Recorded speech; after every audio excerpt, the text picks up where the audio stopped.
eu referia-me a um título que foi usado na Antiguidade Clássica para aquilo que é o antecedente da literatura de viagens, e que eram obras que pretendiam reunir o conhecimento da época.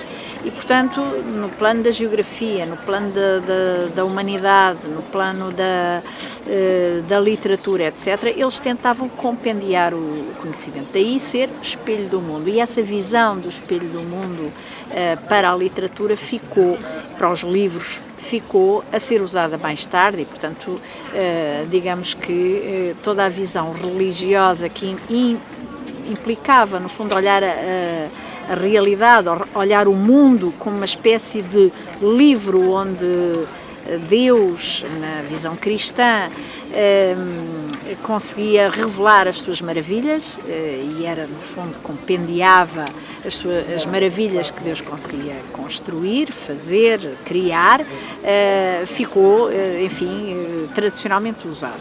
Ora bem, acho que nós devemos olhar a literatura não encarando como espelhos, compêndio, documento, mas vendo que em todos os livros nós temos em toda a literatura nós temos uma cristalização cultural. Como tal, temos simultaneamente uma obra que corresponde a programas estéticos, a programas de intenções artísticas e de codificações artísticas, mas temos também uma cristalização que corresponde ao pensamento da época, às sensibilidades da época. E, portanto, de algum modo, olhando para essa literatura que vem desde o início, se nós pensarmos da literatura nacional, desde o início da nossa nacionalidade, e em que nós vamos vendo de que modo a comunidade vai crescendo, se vai modificando, se vai metamorfoseando, o seu imaginário vai mudando. Se nós olharmos para eles, nós aprendemos a conhecer-nos melhor.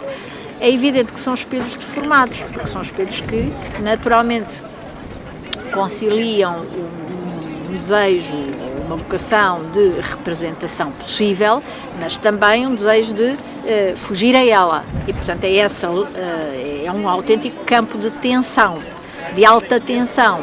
E, portanto, não podemos encará-los como documentos, mas dão-nos indicadores, que são indicadores valiosos para isso. Isso, não sei se respondi à sua pergunta, sim, mas pronto, de um modo geral. Portanto, a publicação destas fontes será... E a publicação das fontes eu acho importantíssimo, porque como é que nós vamos ter segurança na elaboração de uma cartografia do nosso imaginário? Como é que nós vamos fazer uma hermenêutica da nossa cultura que tem que ter em conta essas obras, se não as tivermos publicadas, se não estivermos acessíveis?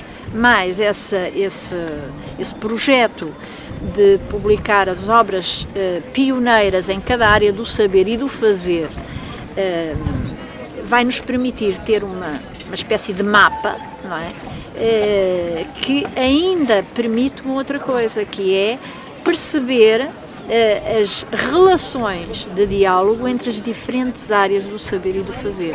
E ficar com essa cartografia, eu acho que é uma missão à cultura portuguesa. E, desse ponto de vista, enfim, louvo o professor José Eduardo Franco e o professor Carlos Filhais por meter em mãos a essa empreitada que reúne os saberes, que reúne os fazeres e que nos oferece depois uma biblioteca de obras relativamente às quais nós crescemos, mas que só depois de as termos acessíveis nos permitem saber até que ponto o nosso crescimento se deu, como, etc. E confrontarmos com a humanidade que as fez, a humanidade que esteve na origem.